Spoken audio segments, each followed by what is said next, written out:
And I have here Gavin Marshall. Gavin, please unmute yourself. You will be part of this conversation. Epic, epic, epic. And of course, I have Ehis Omozusi.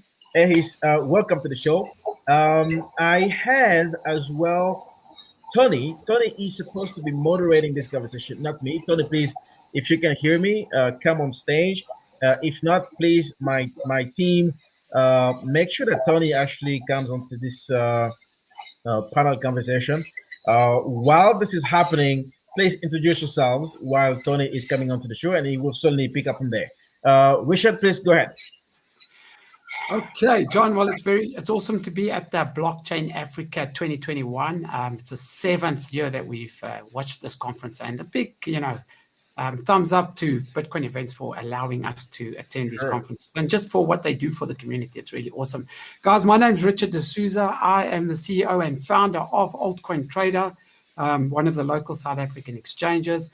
But more than that, I am passionate about DeFi and about the space. And I'm very excited to be on this panel just to, share my thoughts and share DeFi with the people out there. Beautiful, beautiful. Felix, why don't you do me the honors, please, and unmute yourself and come on live and talk to me about, and the audience, about Cotanyp and what you guys do. Thank you, Tony. My name is Felix Masharia. I'm the CEO. Okay, I need to confirm that you can hear me, John. I'm finding it quite difficult to.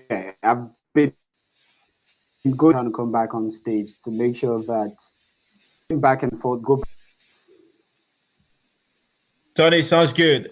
Tony, you're the moderator of this particular panel. The panel is on Ethereum 2.0 as well as decentralized finance. I've taken the liberty to be able to kick off and introduce actually the panelists into the audience. But please pick up from this and carry on with the conversation. Felix was actually introducing himself. Richard has actually done so. And the rest will carry on. I will just let you guys do your thing. Thank you, John.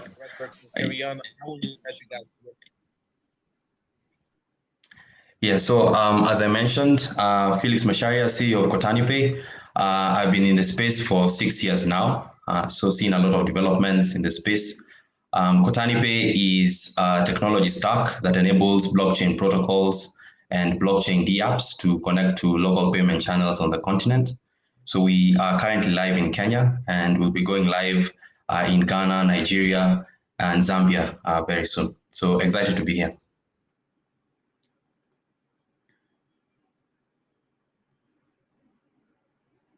Yes, Ehis, you can go next, or Gavin. Oh, okay.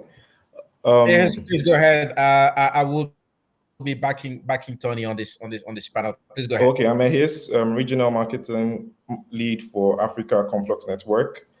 Yeah, Conflux Network is an open source protocol. We also have Moonswap and Beds in conjunction with us. So that'll be it on my introduction. Gavin, please go ahead. Chime in. Gavin Marshall. I've been playing in this space for a while now, probably about 7 years. Spent a lot of time lecturing and training. For a while, I was quite a Bitcoin maximalist and avoided Ethereum and all of that, but I've kind of got a lot more interested in it. In the greater blockchain space over the last 3-4 years. My focus is really on decentralized technologies in general, so not just blockchain. I'm looking at how do we move to this new paradigm. And so that's what I've started Hippie Tech around, is just really to consult around that. In fact, one of the big projects I'm working on at the moment is a decentralized social network with elements of blockchain in, but it's not a blockchain in and of itself. But yeah, I spend a lot of time consulting and doing a lot of R&D in the space as well.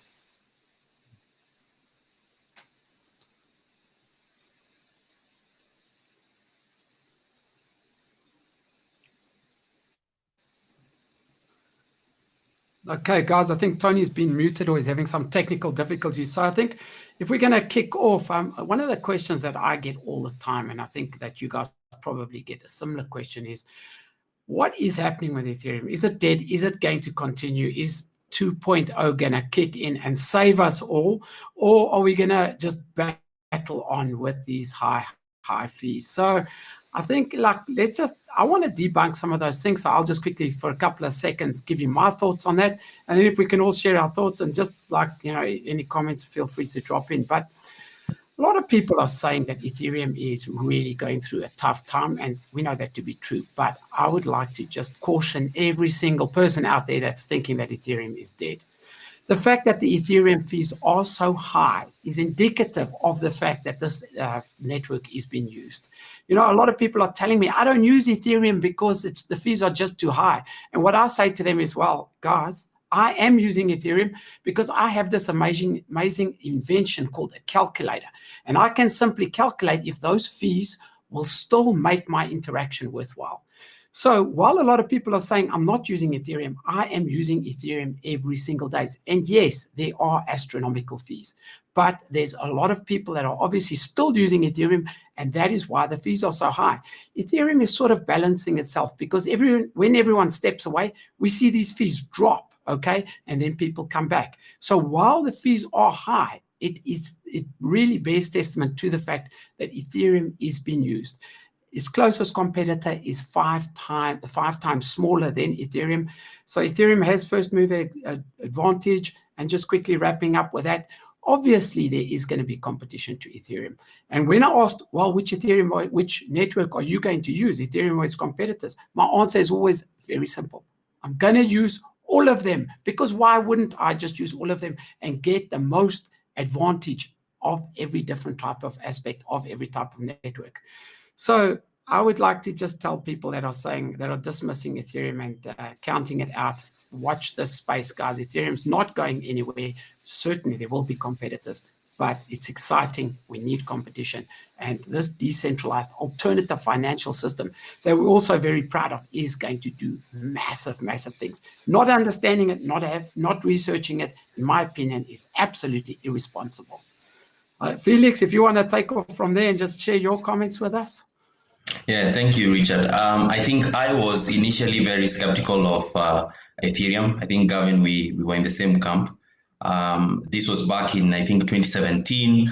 A lot of the discussion was around something called the scalability trilemma, and how you can be able to hack decentralization, scalability, and security all at the same time. So at that point, I think I joined the EOS community, and even we ran a node validation business on EOS. But it's very clear that Ethereum has stood the test of time in terms of high transactions, even at that time, because that was the ICO boom of 2017. Transaction fees were still very high. But I think there are a couple of things you look at when you look at Ethereum that makes it sort of like the leader when it comes to smart contracts. So one is, if you look at the sheer number of developers that are developing on Ethereum, gives them a lot of strength, so that even if ideas are coming from other blockchain protocols, this cross-pollination, the greatest beneficiary of that cross-pollination is usually Ethereum. So take, for example, an example of liquidity pools. I think the idea initially started in the Banco network, was adopted by an Ethereum project. And when it came to Ethereum, it just went ballistic. So look at all the trends within crypto, anything from DeFi to NFTs, to the next thing. Most of that action is coming from Ethereum because of this great Ethereum ecosystem that they have established. So it's an ecosystem of developers plus VC firms that are funding a lot of the Ethereum dApps. Plus now they've even gotten to the other side into the markets with the various futures that are being launched. So I think all those things are very advantageous for Ethereum. And another thing that makes Ethereum a powerful network is they have always stuck to the message. You know, the initial message was, we want to be a smart contract platform, and they have proven over time to stick to that particular message. So I guess there'll be a lot more coming from the Ethereum side. I expect that these so-called Ethereum killers will most likely be niche players. So the likes of Silo here in Africa play a very important role when it comes to financial inclusion. We'll have a lot of niche players, but when it comes to smart contract platforms, I think Ethereum still leads. Okay. Yeah, Richard and Felix are very correct to what they've said. I've just been doing some little research about ETH 2.0 and then the EIP 1599, right? And how Ethereum is looking at moving into the POS, right? So, I mean, as time goes on, we'll see the fees drop. I don't know how low they would go, but I'm sure that we'll see the fees drop as time goes on, and when they move into POS, and then more competitors will come into the game. So, I mean, Ethereum is taking cognizance of this competition, is why they are thinking of lower fees or a baseline fee and all this. I mean, that's my opinion on what is happening so far. I mean, I'm sure Gavin would have more to say about that, though.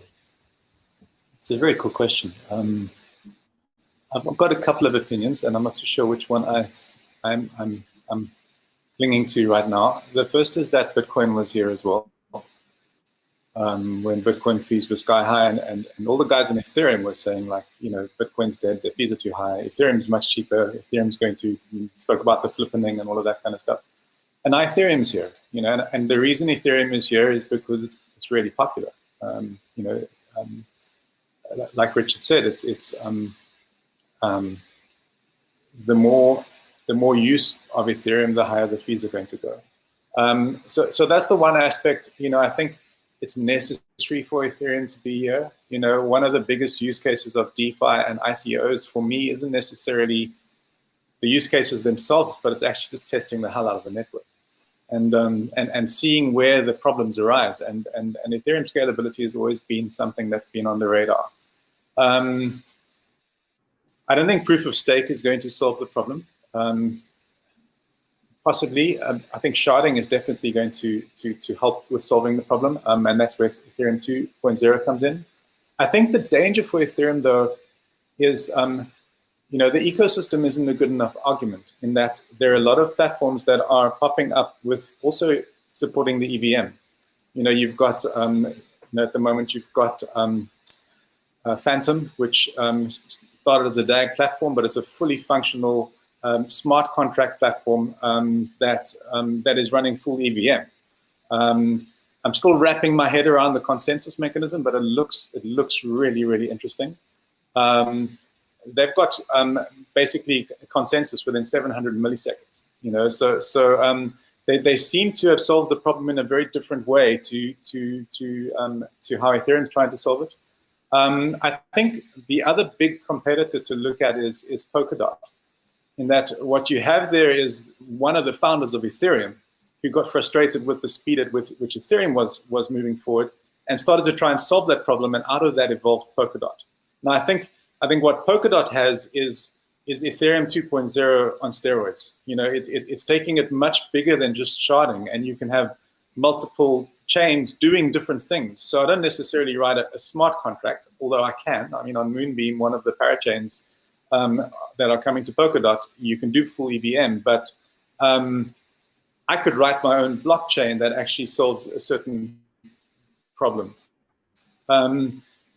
And they've built all of the plumbing that allows me to communicate cross-chain. And so what Polkadot is doing is managing the consensus aspect of it and all of that. But I can now focus on building out other things. And I think it's a really, really interesting proposal, particularly because Gavin Wood is behind it. You know, and I think that is probably, you know, I think what they're developing in Polkadot, I think will surpass 2.0. That's my own opinion based on what I've looked at. Once again, I'm still trying to get my head around the consensus mechanism. Grandpa, I haven't had enough time to really just drop into it. So yeah, I think that Ethereum is in trouble. I think that it's fine for it to be in trouble. It's perfectly okay for us to be experiencing problems with these very, very new, cutting-edge, completely different paradigm technologies. You know, it is it's a profound thing that we're trying to do, to build platforms that are completely decentralized and yet completely secure. You know, and so we are going to make mistakes along the way, and we learn from those mistakes. And that's the thing I've had to learn, say, from Bitcoin or whatever, to actually let go of the sort of cult status of whatever my favorite blockchain is, and look at what is emerging out of, you know, I mean, we saw this with the internet. You know, Google wasn't the first search engine. You know, Facebook wasn't the first social media application. You know, you had MySpace. You had all of these other guys that paved the way and made lots of mistakes. So yeah, I'll stop talking because I can probably speak all day on this. Gavin, yeah, very interesting commentary. I've actually got a question for all three of you, which I'd like to shoot first. Gavin, something that is very interesting to me is, and I enjoy this conversation whenever I meet people that were at one stage Bitcoin maximalists.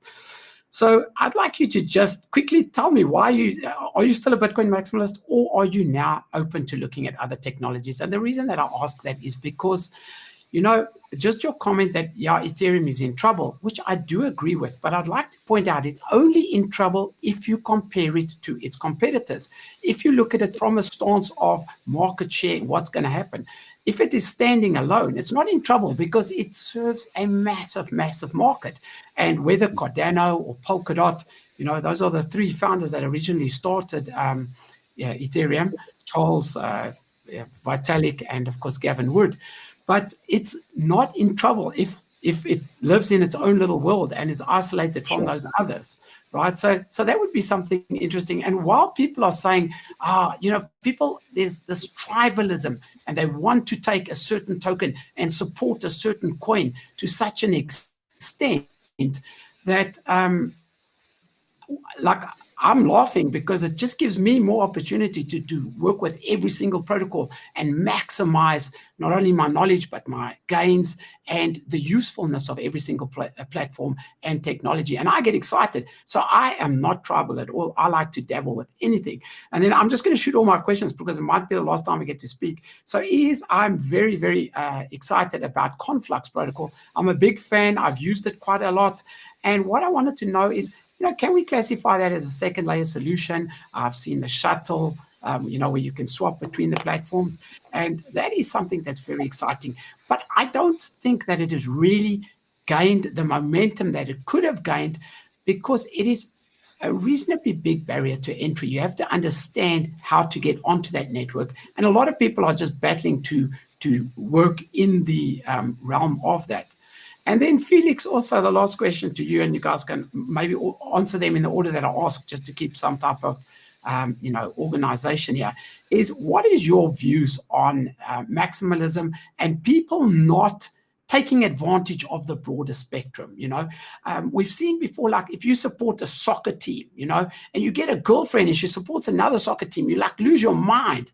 But is there not space for us to just have a more open approach and say, guys, these are all great technologies. I'm taking advantage of everything. So I'm guessing I'll go first. So I mean, I actually wouldn't classify myself as a maximalist, to be truly honest. You know, I was very, very enthusiastic about Ethereum until the DAO hack happened and until they decided to actually roll back to before the DAO hack. And that for me just broke it. I was just like, okay, you're not supposed to be able to do that. And so it took me a long time to actually trust Ethereum again. You know, only actually when Parity, of all people, I mean, we're speaking about Polkadot, when that wallet hack happened and all that, those funds, and Parity actually tried to get Ethereum to do the same thing, and they refused. We never got consensus within Ethereum to actually make that happen. I'm like, okay, this is starting to feel a bit more like the kind of platform that it should be. I think for me, I'm, to be honest, I'm not really interested in making a whole lot of money and getting rich quick, you know, which is a lot of why people are in crypto. I'm really interested in some of the other applications. And at first, Bitcoin was that for me. You know, I didn't have to go through the whole process of, you know, getting permission from a bank to start coding against money. I could just code against Bitcoin. And then what happened is that a lot of the applications that I wanted to build became less and less realistic because Bitcoin sort of changed direction in terms of what it was being used for. Now I still get paid in Bitcoin. I still am extremely bullish about Bitcoin. I'm bullish about Lightning Network, et cetera, et cetera. But a lot of what I wanted to do now suddenly became a little bit more feasible on Ethereum, and yet now it's not. You know, a couple of the projects I've released recently have actually just been killed before even launch because the transaction fees were too high. And so I've started now looking at alternatives. You know, I had a look at Binance Smart Chain. It's just too centralized. Binance owns every single one of the nodes. You know, and I think whereas something like Polkadot really interests me because it gives me a lot of scope as a developer and as an entrepreneur that I can start really building cool stuff. Phantom interests me as well because of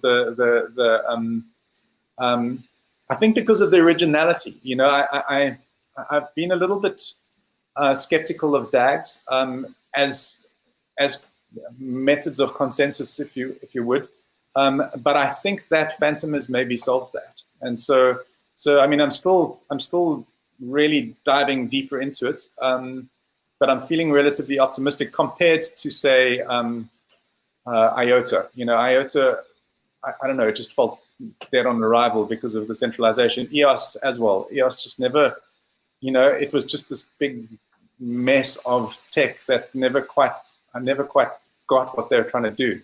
I don't think they really got what they were trying to do either. So I think for me, what's exciting about these other projects, opposed to say Cardano, I think Cardano is super interesting too. It's just, you know, the smart contract platform's taking a while to come out, and now it's in Haskell. You know, yes, EVM will probably come, but it just feels like too much of a learning for me now, having invested some time in learning, say, Solidity. And so yeah, it's really just following the path of least resistance in terms of how do we solve really cool problems without now having massive transaction fees in the way.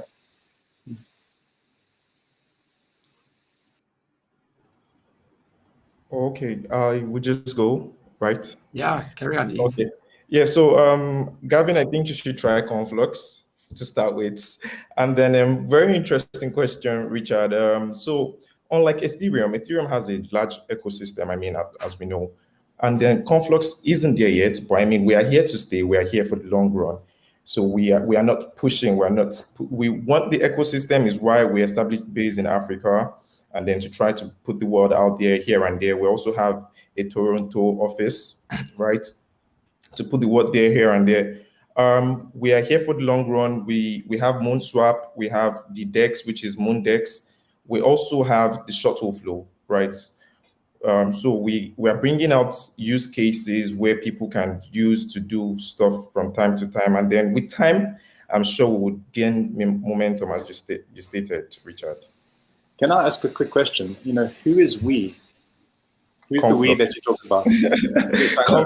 When you say we have a DEX, you know, a DEX is a decentralized exchange. By saying that we have it, surely you're centralizing. And I don't know but that seems to, that's the issue that I have with a lot of new platforms, is that they ride on, and I'm not saying you do, I need to, but the word we just feels makes me nervous. Okay, so but for decentralized exchanges to actually work, it has to first be cobbed before released to everybody, right? So as it is right now, is still in early stages where we are monitoring things, right?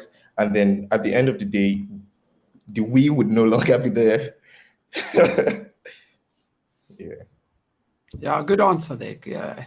You know, obviously everything needs to be rebuilt, and you know, if you take one of the biggest decentralized players like MakerDAO, they rebranded to Oasis. So if you're decentralized, you can't really rebrand. So I think at this stage we have to be very careful between the usage of the terms. Sometimes it should be, you should just say non-custodial, because it would have a better or clearer way of expressing something. Because decentralized, I think we're still in many aspects a long way from actually achieving this true decentralization on a lot of these protocols, you know. But that's also fine. I mean, as you mentioned earlier, Gavin, things are in trouble, things are new. You said something like that, Felix. So it will expand, we will get there. But I hear your sentiment when you talk about a decentralized protocol and you've got people working for the company. Well, okay, but as I say, maybe non-custodial is a more accurate way, with the vision of it becoming decentralized down the road. Felix, if we could hear from you, you know, back to this topic of what are your thoughts? Can you embrace more than one aspect in this decentralized world, or is this tribalism something that we're always just going to battle with? Yes, I think tribalism is something we see in politics, we see in business, we see it all around. As humans, we are very comfortable with what we are familiar with. So if you start with a particular protocol, you want to stick there until you realize, like Gavin, it's not serving, its purpose or the purpose that you intended. So I personally take a very broad view of these different protocols. I think by the end of the day, each of them will either fall off or just find its place. So in the case of Bitcoin, for example, it's found its place as digital gold is the most used term. Ethereum, I think, is finding its place as digital oil. It will be used for many smart contracts and many smart contract use cases. And then there are niche applications that even big protocols like Ethereum and Bitcoin don't necessarily care about. So, for example, if you look at the work that Silo is doing in terms of taking a mobile-first approach, so connecting blockchains to mobile phone numbers, and doing that in emerging markets. So this is a niche player in that particular space, and I think they're in that space with the likes of XDAI. So based on why you are here, based on why you came to the space, there are people who came to the space to maximize profit. There are people who came to the space to build applications that will change the world. There are people who came to the space to just, interact with other technology players. I think your approach will be determined by why you're here. So for me personally, I take a very broad approach. Cotanyp, for example, allows integration to several blockchain protocols, not just Silo, not just Ethereum, because we believe there is more exchange that will happen on blockchain protocols as we move forward. So we find current market cap at 1 trillion. That's probably going to grow as more of these blockchains come on board. So very much depends on your kind of approach or the reason why you're in this space. Okay, and just to, as we wrap up, we've just got a couple, or we're probably out of time, but do you think the future is for Ethereum? Is it in trouble, or is it something that is still going to become massive in this alternative financial system? I think my views are clear. I think Ethereum should not be counted out right now. We don't know how the space is going to change, so we're all guessing, but I'm very bullish on Ethereum. Gavin, if you go next, and then Felix, then we'll end with ease. I'm really grateful for Ethereum. I'm not really doing anything on Ethereum at the moment because it's just too expensive. And if the price comes down, then I'll probably be back. It's a very fluid space. There's no ways of actually predicting the future, and so I'm going to go where it works for me to go. Pragmatic. Okay. So I think Ethereum will still lead simply because once you're invested, you have, learned solidity for 3-4 years. You're already building on Ethereum. You probably earned some Ethereum. You'll stay there, and so it has that gravity kind of effect. So it does pull a lot of developers to its ecosystem. These developers are thinking on a daily basis of how to solve the problems. Even scalability problems. So you'll find the likes of gas tokens and such solutions coming up from the community. And I don't want to take a very negative approach in terms of, is this transaction fee problem not solvable? I believe it's solvable. It's only that the incentive must be stronger on that side than it is right now. So I'm very positive on Ethereum. I think the likes of Polkadot have a chance because, again, technically, even if you look at Polkadot as a project, has been in development for quite a while. So it's one of the few projects that survived from 2017, but might take a while to pull the kind of action that Ethereum has. So bullish on Ethereum still.